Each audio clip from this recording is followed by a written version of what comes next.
ang mga talong. Yan, dami na ng mga harvestin guys. Ayan pa, tumatago yung patula.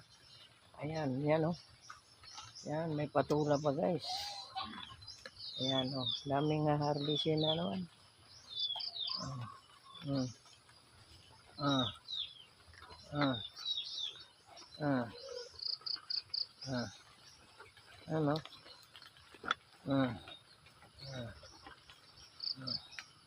Ayan, mga maliit pa yung guys, kakabunga lang nila, kakabunga lang nila. Ayan, yung bilog natin na talong. Ayan. Yun ay gagawin kong binhi.